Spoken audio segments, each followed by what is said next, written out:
नमस्कार। जब भारत और पाकिस्तान के बीच में युद्ध चल रहा था, उसी समय पाकिस्तान के घर के अंदर एक गृह युद्ध चला हुआ था।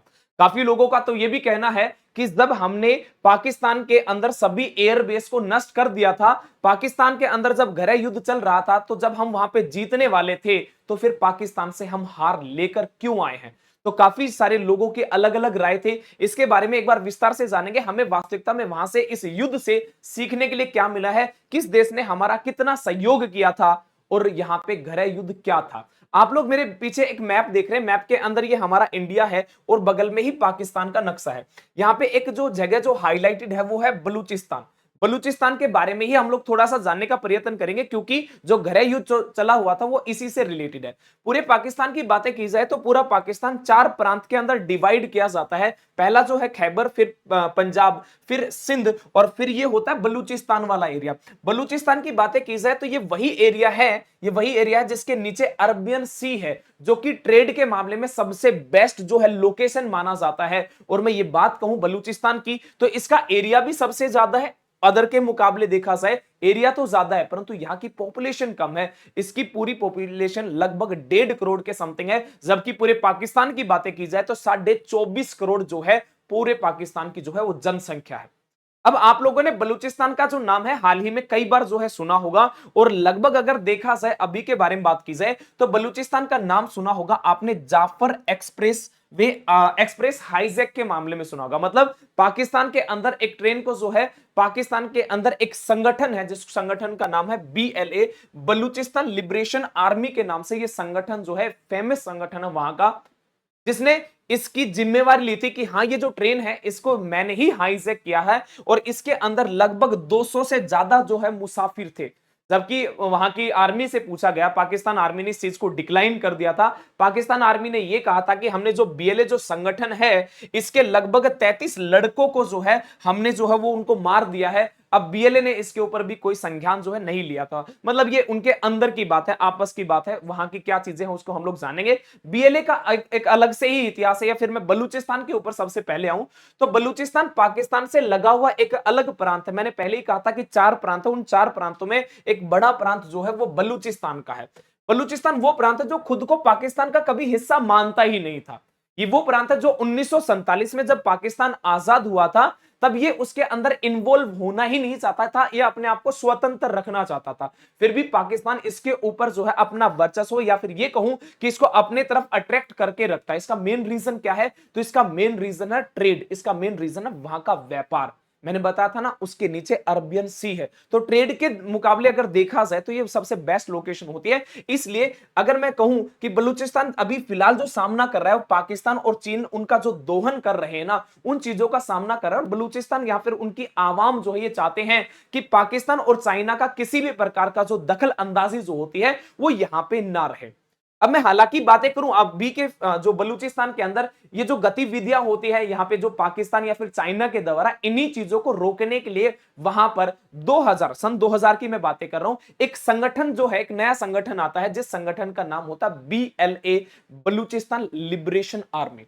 इसके बारे में देखा जाए तो 6000 से अधिक जो है हाईटेक हथियार जो है इनके पास में जो है पाए जाते हैं। दूसरी बात, 2000 में ये जो संगठन बनता तो है, 2006 के अंदर वहां की जो सरकार थी पाकिस्तान की, इस संगठन के ऊपर बैन लगा दिया जाता है। और कुछ समय के बाद में ही पाकिस्तान, चीन, ईरान, यूनाइटेड किंगडम, संयुक्त राष्ट्र अमेरिका और यूरोपीय संघ के साथ में कई कई और भी जो है देश है जिन्होंने इस संगठन को आतंकवादी संगठन का जो है वो नाम दे दिया गया था। हालांकि ये जो लोग लड़ रहे थे, या फिर मैं कहूं कि BLA वाले जो लोग था, ये जो संगठन थे, ये लड़ रहे थे पाकिस्तान जो इनके ऊपर जो अत्याचार जो कर रहा था, इनसे वहां से जो जबरन काम करवा रहा था या फिर वहां से ट्रेड वगैरह कर रहा था, तो इनको कोई बेनिफिट नहीं हो रहा था। तो इस वजह से इनको बेनिफिट लेने के लिए जो है ये वहां की सरकार से निरंतर लड़ रहे थे। तो इसी वजह से ऐसा हुआ था।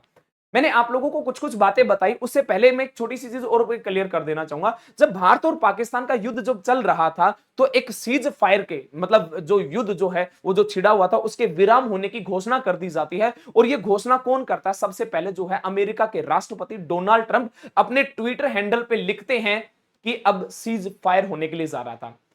लगभग देखा जाए तो शाम के 5 बजे ये जो खबर जो है हर एक जगह फैल जाती है कि है ना सीज फायर होने वाला है। मतलब जो दोनों देश जो है वो चाहते हैं कि एक दूसरे के ऊपर जो कोई भी जो है हथियार जो है ना चलाए या फिर गोला बारूद जो है किसी भी प्रकार का जो गतिविधि का प्रयोग नहीं करेंगे। और इसके पीछे इनका बैक टू बैक एक और ट्वीट आता है जिसके अंदर लिखता है कि दोनों देशों के साथ व्यापार बढ़ाऊंगा और भारत पाकिस्तान के जो बीच के जो संघर्ष जो ये चल रहा है ना इसको क्या करना है, शांत करना है। मतलब एज ए मीडिएटर का जो है काम किया गया है। हालांकि अगर देखा जाए तो भारत सरकार ने डिक्लाइन कर दिया गया कि हमारी तरफ से जो है डोनाल्ड ट्रंप को मीडिएटर मतलब मध्यस्थता के लिए जो है हमने नहीं कहा था। पाकिस्तान की तरफ से ऐसा जो है वो कहा गया था। अब जो है जब डोनाल्ड ट्रंप इसके मीडिएटर के रूप में आए थे तो इन्होंने ये भी बोला कि मैं जो कश्मीर का जो मुद्दा है उसके ऊपर भी जो है मीडिएटर के रूप में जो है मैं काम करने के लिए तैयार हूं। पाकिस्तान इसके समर्थन में है। भारत जो है उन्होंने बिल्कुल डिक्लाइन कर दिया कि कश्मीर जो है वो भारत का ही हिस्सा है। अगर आप जो मध्यस्थता अगर आपको करनी ही है तो आप पीओके के लेकर जो आप लोग बात कर सकते हो क्योंकि ये पूरा का पूरा हिस्सा जो है ये इंडिया का ही है।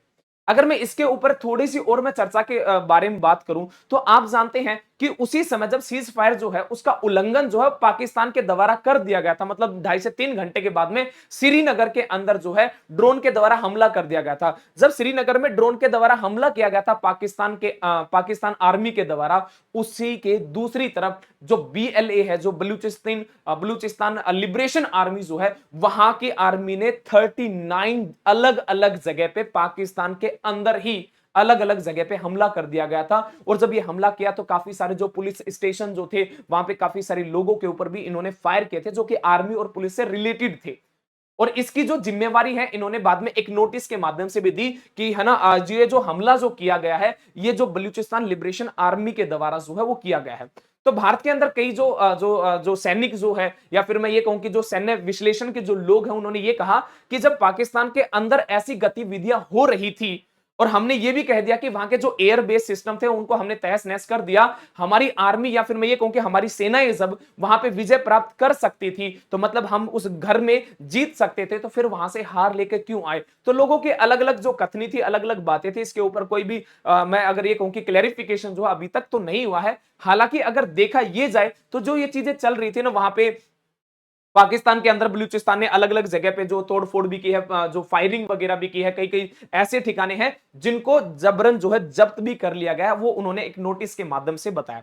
जब पूरे मीडिया के अंदर या फिर मैं ये कहूं कि इंटरनेशनल मीडिया के अंदर ये चीजें तो चल रही थी कि पाकिस्तान के अंदर गृह युद्ध भी चल रहा है, उसी समय अगर हमारे देश की बातें की जाए तो हमारे देश में एक अलग ही हमारी मीडिया का रूप देखने के लिए मिला था जब पाकिस्तान ने सीज फायर का उल्लंघन किया था। हमारे देश में देखने के लिए मिल रहा था कि आज पाकिस्तान की आखिरी रात होगी, भारत का फाइनल अटैक होगा। मतलब जो एक झूठ का प्रचार करने का जो कार्य कर रहे थे वो कुछ हमारे मीडिया चैनल भी कर रहे थे। मतलब देखा जाए जिसको हम लोग हमारे देश का चौथा पिलर कहते हैं वो भी कहीं ना कहीं हमें डगमगाता हुआ दिखाई दिया। हमारे तक या फिर आम इंसान तक जो सही जानकारी पहुंचाने का कार्य होना चाहिए था वो नहीं दिखा।